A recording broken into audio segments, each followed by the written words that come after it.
The trap in the forest. The forest was dark and full of strange sounds. Tall trees reached the sky, and the ground was covered in thick green moss.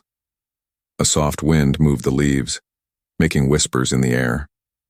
Birds with glowing feathers flew between the trees. It was not Earth. This was the alien planet Zirine. Daniel, a human explorer, walked carefully through the forest. He wore a brown jacket, dusty boots, and carried a small backpack with tools and food. His face was rough but kind. He was here to learn about this world, not to fight. "I need to find something new today," Daniel said to himself, looking around. Maybe plants, maybe small animals, anything useful. He bent down and placed a small box trap near a bush. It was simple, just a motion sensor and a food bait inside. Then he walked away and waited behind a large rock. Minutes passed. The forest stayed quiet. Suddenly, snap! The trap closed. Daniel rushed to it. He smiled, thinking he had caught a small animal. But when he opened the box, his eyes went wide. Inside was a tiny alien girl. She was no more than 2 feet tall. Her skin was soft purple with a slight shimmer. Her eyes were large and glowing silver. Her hair was silky blue and flowed down to her back like a waterfall. Her dress was made of soft plant fibers. She looked delicate and terrified. The girl screamed in a tiny voice and pushed herself into the corner of the trap, shaking. She covered her face with her arms and cried, "Please don't eat me, please." Daniel froze. "Whoa, wait, what? Eat you?" he said, confused. "No, I'm not going to hurt you." But she didn't believe him. She closed her eyes and began to sob harder. Daniel slowly sat down near the trap and spoke in a calm voice. "I won't hurt you. I thought you were an animal. I'm sorry. Please don't be scared." The girl peeked through her fingers. Her eyes were full of fear. Her tiny body shook like a leaf. Daniel could see her thin arms and legs. She looked weak, cold, and hungry. He reached into his backpack and took out a small energy bar. He opened the wrapper and placed it gently on the ground in front of the trap. "Here, food. You don't have to eat it if you don't want to. I'll just leave it here," Daniel said. The alien girl looked at the bar, then at him. She didn't move. After a long silence, she whispered, "If I eat, will you roast me after?" Daniel's heart sank. "No, never. I'm not like that. I don't eat people. I promise." She blinked. Her tiny hands lowered slowly from her face. She looked unsure but a little less afraid. Daniel opened the trapdoor gently and stepped back. "You're free. You can run if you want." The alien girl didn't run. She stared at him, confused. Her kind eyes watched him with caution. Then, slowly, she stepped out of the trap. Daniel didn't move. He just sat and smiled softly. A long moment passed. The girl finally walked to the energy bar, picked it up, and sniffed it. Her eyes widened. She took a small bite, then another. She ate the whole thing quickly. She licked her fingers and looked up. That was good." Daniel smiled. "I'm glad you liked it." The alien girl stood a little straighter now. She wasn't shaking anymore, but she kept her distance. "My name is Rilksa," she said softly. "I'm Daniel," he replied. "Nice to meet you, Rilksa." She looked around the forest. "My people say humans eat small ones like me. You catch us and cook us in big fires." Daniel was shocked. "That's not true. At least, not all humans. I came here to explore and learn, not to hurt anyone." Rilksa didn't answer. She sat on a small rock, still watching him. The moonlight made her hair glow blue. "Do you live nearby?" Daniel asked. Rilksa nodded. "Underground, deep tunnels. We hide from big creatures." "You're the biggest I've ever seen." Daniel laughed gently. "And you're the smallest person I've ever met." She tilted her head. "Why didn't you eat me?" Daniel shook his head. "Because you're not food. You're a person, and now that I know you, I'd rather be your friend." Rilksa looked down. She didn't speak for a while. Then she said, "Maybe. You're not like the others." Daniel's smile grew. "Maybe you're not like the others either." The forest was still. The stars shined above. Tonight something changed for both of them. The human with kind eyes, the night air grew colder, and small flakes of frost began to fall from the sky like silver dust. Rilke sat on the rock, her tiny legs pulled close to her chest. Though she had stopped crying, fear still filled her heart. She had escaped the trap, but now she was alone with a creature her people called a giant. Daniel saw her shiver and slowly took off his thick jacket. He didn't walk toward her. He gently slid it across the mossy ground until it reached her feet. Rilke looked at the jacket like it was a snake. "It's warm," Daniel said softly. "You can wrap it around you. It won't bite." She hesitated, then touched it with her fingertips. It was soft and smelled strange, like wood smoke and leather. Slowly, she pulled it over her shoulders. It was so big it covered her like a blanket. For the first time since being caught, she felt safe. Daniel smiled but didn't move closer. He sat near the fire and poked it with a stick. The fire popped and crackled, throwing light and warmth into the cold forest. "Why do you have kind eyes?" Rilke asked suddenly. Daniel turned to her. "Kind eyes?" "Yes," she said. "My elders say humans have fire eyes, burning eyes, but yours look like lake water." Daniel chuckled quietly. "Maybe your elders met different humans, or maybe they never met one at all." Rilke tilted her head. "Then why did they say you eat us?" Daniel looked into the fire for a moment. His smile faded. "Sometimes fear makes people believe strange things. And sometimes stories change over time." Rilke hugged the jacket closer. "Once we found a piece of a spaceship, burned and broken. It had a human face printed on it. That night the elders told us the story of the eater. He came in fire and he vanished in fire." Daniel's eyes narrowed. "A ship? Burned? That could have been a crash. Maybe they weren't monsters, just people trying to survive." Rilke looked at him carefully. "Are you trying to survive?"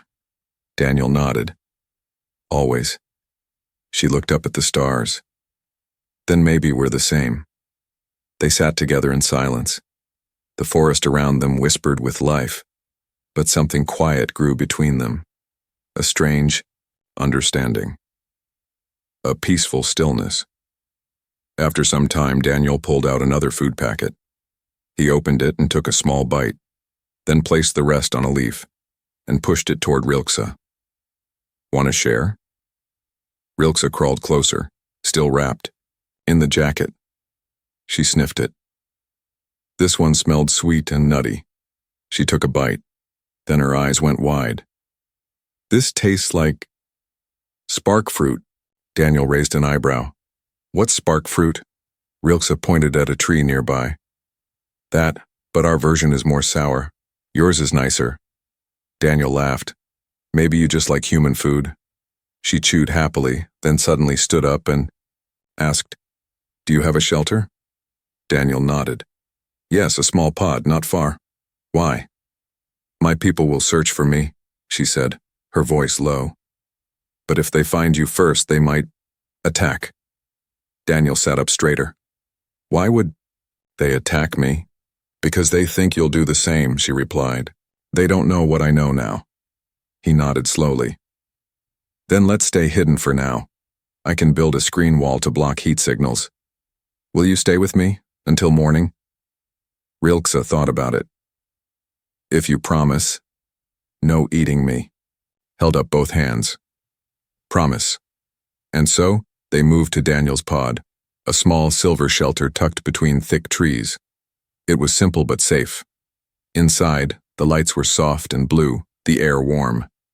Rilke looked around in awe. "It's like a cave of stars." Daniel smiled. Home sweet home. He made her a small bed out of soft fabric and placed a cup of warm liquid beside it. Rilke crawled into it like a kitten, still holding onto the corner of his jacket. "Daniel?" she said before closing her eyes. "Yes?" "If all humans had your eyes, maybe we wouldn't hide anymore." Daniel's voice was gentle. "And if all aliens were like you, maybe we'd never fight at all." The pod grew quiet. Outside, the forest sighed with the wind. Inside, a fragile friendship began to grow, between the tiny girl who feared humans and the human who never meant to catch her at all. Rilke's story. The night passed slowly. Inside Daniel's pod, a quiet peace surrounded them. The air was warm, and the stars above the glass ceiling twinkled like frozen fireflies. Rilke slept in her small corner, curled in his oversized jacket. Daniel stayed awake, staring at the stars. He wasn't tired. His mind was full of questions. Who was this little alien girl? What had she seen in her short life that made her so afraid? As morning light touched the forest outside, Rilke slowly opened her eyes. She blinked, then looked around, surprised she was still alive and untouched. Daniel noticed her. "Morning," he said with a calm smile. "You didn't eat me in my sleep," she said softly. Daniel laughed. "Told you I wouldn't." She sat up slowly and took a sip of the warm drink he had left for her. "You kept your word. I think that's rare." Daniel nodded. "Maybe. But where I come from, promises matter." Rilke stared at him for a moment. Then she said, "You want to know why I was so scared, don't you?" Daniel looked surprised. "Only if you're ready to tell me." She nodded, and then the tiny alien girl began her story. "When I was very little," Rilke said, "the earth in our tunnels cracked open. A big quake. Many of us were trapped under fallen rocks. My mother told me we would die there." Daniel listened, silent. "But then," she continued, "a bright light came from above. A metal creature, your kind's ship, fell from the sky. It crashed not far from our village. The humans inside were broken. One was alive, but burned. We called him the Firewalker." Daniel leaned forward. "He was injured?" "Yes," she said, "but he didn't cry. He screamed like thunder and pulled himself from the wreck. When he saw us, he didn't run. He started digging, with hands that bled." Rilke's voice was shaking now, but not from fear. This was emotion. "He pulled 5 of us from the rubble," she whispered. "He gave us his water, his medicine. Then he collapsed." Daniel swallowed hard. "What happened to him?" "The elders say he died in the night." There was silence. "But the next day," she continued, "another ship came. Not yours. A war group from a nearby species. They saw his body and blamed him for the crash. They called him a killer." Daniel's face darkened. "He saved you? And they called him a monster?" "Yes," she said. "My people hid the truth. They didn't want war, so they made a new story, that the Firewalker tried to eat us. It was safer to lie." Daniel sat back, stunned. "So the fear of humans, it started from that lie?" Rilke nodded slowly. "And over time, the lie became truth in our stories. Now, every child is told, if you see a human, hide or be eaten." Daniel closed his eyes for a moment, his chest heavy. "And you believed it until now?" "Yes," she said quietly. "But last night you stayed beside me like the Firewalker did. You gave your food, your warmth. You didn't even touch me." Daniel gave a weak smile. "Maybe I'm not so different from him." Rilke looked at him, serious now. "You are the first human I've seen with my own eyes, but I feel like my heart remembers you." He blinked. "What do you mean?" "I don't know," she said, looking down. "Maybe it's foolish. Maybe I just want to believe someone like him didn't die for nothing." Daniel looked out the window of the pod. Birds with glowing wings flew past in the soft morning air. His voice was low. "If he did what you said, he's a hero. I wish I could have met him." Rilke looked up. "You said you came to explore, right?" He nodded. Yes, I travel alone. I study life on other planets. I send my reports back to Earth. She hesitated, then asked, Can you send the truth too? About us? About what really happened? Daniel smiled. Yes, I will. The truth is more powerful than any lie. And stories can change again. Rilke crawled closer to him. She sat by his foot and looked up. Maybe I can help you. Maybe. I can guide you through the forest. Daniel tilted his head. Even though your people might get angry? Rilke smiled. For the first time, a small, shy smile. Maybe it's time they see with their own eyes, like I did. Outside the pod, the forest waited, full of hidden dangers, old memories, and new beginnings. And inside, a tiny girl and a lone human sat side by side, not as captor and captive, but as friends bound by an ancient truth. A story buried in fear was now breathing again. But far beyond the trees, something had already spotted the human's heat signature. They weren't alone anymore. The chase in the trees, a red light blinked on Daniel's screen. He frowned. It was the motion sensor outside the pod. Something had passed by. Not an animal. Something big, something watching. Rilke froze as she saw the alert. Her small face turned pale. That signal. It's not good.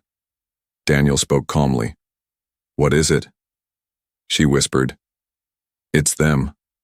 A high-pitched hum filled the air, barely audible but sharp enough to hurt the ears. It was the sound of gliders, not birds, not insects, but floating scout drones were sent by hunters from her world. The bone wings, she said. They track scent, heat, sound. They don't ask questions, they catch first, talk later. Daniel stood up quickly. We need to move. But where? Rilke asked. If they see you, they'll think you've taken me prisoner. Or worse. I'd rather run than fight, Daniel said. He grabbed his pack, swept a camo cloak over his shoulder, and extended his hand. Can you hold on? Rilke nodded and jumped onto his shoulder, holding tightly to a strap on his pack. Her tiny hands gripped him like a squirrel hanging to a tree. Daniel opened the pod door. The forest outside no longer looked peaceful. The trees felt darker. The wind no longer whispered. It warned. He moved quickly through the brush, his boots quiet on the soft moss. Above the treetops, a thin black drone glided silently, scanning with red beams. Daniel ducked under a thick branch and pulled the cloak over them. Will they follow us into the deep forest? He asked. Rilke nodded. If they think I'm with you, yes, they will follow until we vanish or die, Daniel whispered. Then we vanish. They moved fast and low, weaving between trees, jumping over fallen logs, and passing ancient alien ruins covered in vines. Strange animals watched from a distance, creatures shaped like living crystals and mossy beasts the size of chairs. None attacked. All watched, but then a sharp zing hit the ground behind them. A scout dart flew into the soil, burning hot and humming. Daniel turned sharply. Another dart whizzed past his head and slammed into a tree trunk. They've seen us, Rilke cried. No choice now, Daniel said. He sprinted forward into the thickest part of the forest, a maze of twisted roots and fallen stone pillars. His legs burned, but he didn't stop. He ducked and dodged, leapt and slid. Suddenly, a drone flew in from the right.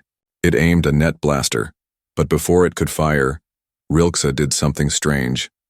She let go of Daniel, leapt into the air, and screamed. Her tiny voice turned into a high-pitched vibration, like a focused sound blast.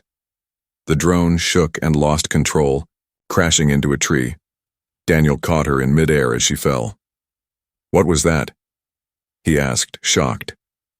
Echo screech, she said, panting. We don't use it often. Hurts us too. But sometimes it saves lives. He smiled. Remind me not to make you mad. They kept running, but now they were close to an old cave system, hidden behind roots and vines. This way, Rilke pointed. Daniel tore through the curtain of vines and slipped into the darkness of the cave. Cold air rushed around them and the ground sloped downward. Outside, drones flew past. Missing the hidden entrance by inches, they were safe. For now. Inside the cave, Daniel lit a small torch. The walls were covered in drawings, tiny handprints, symbols, and old stories etched in stone. Rilke touched one of the carvings. This is our hiding place. We used it long ago when the Sky Tribes tried to take our lands. Only a few of us remember how to find it. Daniel breathed heavily. They won't follow in here? Not unless they know where to look. And they don't, she said. We've bought some time. Daniel sat down on a rock. His hands shook from the adrenaline. That was too close, he whispered. Rilke nodded, then looked at him seriously. They will tell everyone that you kidnapped me, that you used your tech to brainwash me. They'll come harder next time. Daniel looked at her. Then we need to show them the truth, before they make me the villain of another false story. Rilke was quiet. Then she walked to a dark corner of the cave and moved a small stone. A hidden passage opened behind it. There's someone deeper in the caves, she said. Someone who knows the truth. An elder. She saw the firewalker, with her own eyes. If we find her, maybe she can help. Daniel stood. Let's go. I didn't come to your world to run away. Rilke smiled again. Good. Because the next part is even harder. Above the trees, far from the cave, the bone wings hovered in a circle, their drones returning damaged. One hunter growled. The human escaped, he said. Another narrowed her eyes. No, he's hiding, like the one before him. Then she said the words that sent shivers through her squad. Maybe the stories were wrong. The rescue tunnel, the bean. Tunnel grew darker as they walked deeper. Daniel held a small glowing orb in one hand. The light painted the stone walls in soft blue. The air was cold and dry. Tiny roots hung from the ceiling like threads. Echoes of their footsteps bounced quietly off the walls. Rilke led the way. Though small, she walked with confidence.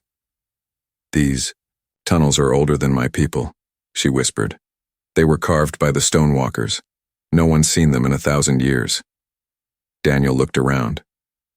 How deep do these tunnels go? Rilke replied. Far below the forest, into places where sunlight has never touched. The path turned into a steep staircase made of glowing crystal. As they reached the bottom, Daniel saw faint lights ahead, soft orange glows like fireflies floating in still air. They entered a large chamber. It was beautiful. Glowing mushrooms grew on the walls. Pools of clear water shimmered like mirrors. And there, standing in a circle, were tiny aliens, just like Rilke. They gasped and backed away the moment they saw Daniel. It's a human. One cried, He followed her! No! Rilke shouted, jumping down from Daniel's shoulder. He saved me! A few stepped forward cautiously. They stared at Daniel's face. Don't be afraid, Daniel said softly. I didn't come to harm anyone. Then an old voice echoed through the chamber. Lower your eyes, human. Daniel turned to see a very old alien woman step forward. Her back was bent, her skin pale blue and wrinkled, and her long white hair touched the ground. Her eyes glowed with wisdom. Rilke bowed. Elder Johnny. He's not like the others. Johnny looked at Daniel with piercing eyes. You wear kindness in your face, but so did the first human. And still he died in our hands.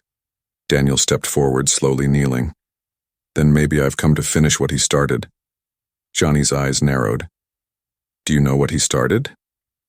No, Daniel said truthfully. But I want to learn. I want to help. I want to make peace. There was silence. Johnny raised her hand. Bring me the stone.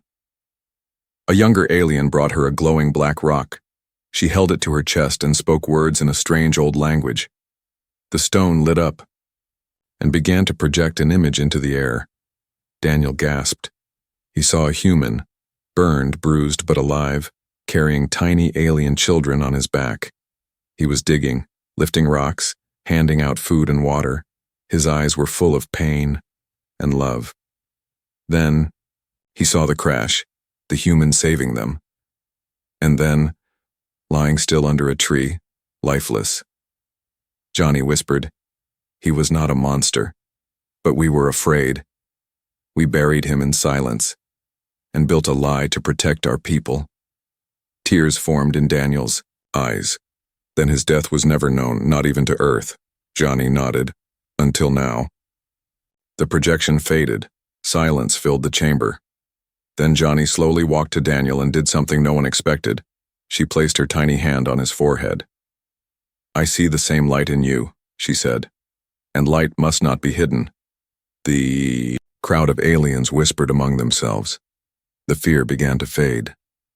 One little child stepped forward and touched Daniel's boot. He's not scary, the child said. Another came forward and offered a small fruit. Soon, Daniel was surrounded by dozens of tiny aliens, curious, cautious, but no longer afraid. But just as hope began to rise, a loud boom shook the ground. The ceiling cracked. Dust fell. Daniel stood up. What was that? Johnny's face turned grim. They've found the entrance, another boom. Louder. They're trying to break in, one alien cried. They think the human took Rilke hostage. Daniel turned to Johnny. Is there another way out? She nodded. Yes, but it is long and full of dangers. We call it the whisper path. Only few have ever walked it. I'll do it, Daniel said. Take the young ones through. I'll hold them off as long as I can. No! Rilke ran to him. You can't stay behind. Daniel placed a hand gently on her head. I made a promise, and sometimes kindness means standing between danger and the innocent. The ceiling shook again. Johnny moved quickly. Everyone to the whisper path. Aliens began rushing toward a narrow tunnel at the back. Rilke turned one last time. Promise me you'll catch up. Daniel smiled. I promise. She stared at him for a moment, then followed her people. Daniel stood alone in the chamber facing the entrance. He pulled a small metal sphere from his pocket. It blinked. All right, he whispered. Let's buy them some time. As the wall exploded and the first hunter drone entered the tunnel, the human stood firm. He wasn't just a visitor now, he was their protector. The truth of the past smoke filled the chamber. Stone dust fell like rain. The glowing mushrooms flickered and dimmed. Daniel stood alone in front of the broken entrance, his jacket torn, one arm bleeding. 3 bone-wing hunters stepped into the room. They were tall, armored, and had sharp glowing blades attached to their arms. Their black eyes stared at Daniel without emotion. Release the girl, the lead hunter said. His voice was like a deep drumbeat. Return the stolen child. Daniel raised his hands. She came with me by choice. I never forced her. You speak lies, the second one growled. We tracked her blood. She screamed in fear. She was running from you. She was running with me, Daniel said firmly, from your drones. They didn't care. The leader stepped forward. The council ordered us to retrieve her, alive or dead. Daniel clenched his jaw. He looked around. No more weapons. Just the old cave. His back touched the crystal wall. Then something behind the wall pulsed. A soft glow. A handprint carved in stone. Without thinking, Daniel placed his hand on it. The wall lit up and opened. A hidden door. The hunters froze. From behind the wall, a strange sound echoed out, like a heartbeat mixed with wind chimes. Then came a whisper, not in words but in memory. He returns. A voice filled the chamber, though no mouth spoke. Daniel turned. Behind the new doorway stood a machine, ancient, covered in vines and stone, but alive. It pulsed with light and showed a figure within its crystal, the Firewalker, the same human from the past. The machine was not just a memory bank, it was a truth keeper. The bone wings raised their weapons. Step back, but it was too late. The truth keeper activated. A projection filled the room, clearer than any before. It showed the original human, the Firewalker, crash landing in the same forest. He crawled from the burning ship, skin scorched. The projection zoomed in on his face. His eyes were like Daniel's. Then came the rescue, the digging, the giving, the healing. The memory showed the bone wings arriving, not to help, but to claim the tech. They accused the human. One alien screamed, "He's stealing our children." But the recording showed he wasn't. He was holding a dying child, trying to save her. Then came the silence. The cover-up. The false story written. The firewalker's body was buried by frightened hands. His sacrifice erased. Until now. The projection ended. The crystal faded. The chamber was silent. The bone wing leader stepped back, stunned. This cannot be real. Daniel spoke quietly. But it is. Your story was built on fear, on lies, and I've just uncovered it. The second hunter lowered his blade. He looks like him. The third one stared at the glowing wall. We've been wrong all along. Daniel looked at them. Now you know the truth. You can keep hunting me, or help me set things right. There was a long pause. Then the lead hunter turned. Where is the girl? Daniel hesitated. Safe, with her people. We want to see her, the leader said. Not as prey, but as proof. Daniel gave a slow nod. Then follow me, but no weapons, no fear. The hunters deactivated their blades. Meanwhile, deep in the whisper path, Rilke and the others reached a hidden sanctuary. Crystal pools glowed and the walls sang when touched. But she couldn't rest. Her heart pulled her back. Her thoughts were with Daniel. Suddenly she heard footsteps. She turned and gasped. Daniel walked into the chamber, bruised, tired, but smiling. Behind him walked the bone wing hunters. Peaceful, silent, changed. Rilke ran to him. You came back. You're alive. He knelt as she leapt into his arms. I kept my promise, he whispered. She looked at the hunters. They didn't hurt you? Daniel shook his head. They saw the truth. Johnny, the elder, stepped forward, her wise eyes filled with tears. Then the past is no longer a prison. Daniel stood tall. We have a chance now to fix what was broken. The sanctuary lit up. A low hum filled the air. The ancient tech around them began to glow. The walls opened, revealing maps of the planet, star systems, and symbols long forgotten. Johnny turned to the group. This place was made by the first explorers, human and alien working together. Before fear, before lies. Daniel whispered, This isn't just a sanctuary. Rilke nodded. It's a seed, a place to grow peace again. And so, truth spread like fire through the underground. The story of the Firewalker was retold, this time with honor. And beside that story, a new one grew. Of the human who returned, not to conquer, but to protect. But even as peace began to bloom, far above in the stars others were watching. Those who still wanted war. Those who feared peace. Those who had not yet seen what Rilke had seen. A human with kind eyes. From fear to family, the sanctuary had become a place of light. No longer a hiding place, it was now a meeting ground. Human symbols and alien carvings glowed together on the walls. Elders who once feared the stars now studied maps of them. Children, who once ran from shadows, now laughed in the open. At the center of it all stood Daniel. No longer just an explorer. He was known now. He was trusted. But even as peace began to form, Daniel knew something more needed to be done.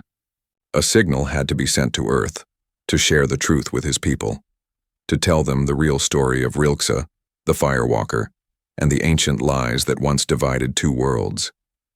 Daniel stood near the ancient beacon, a tall crystal pillar with glowing rings. Rilke stood beside him. Her tiny hand held his finger tightly.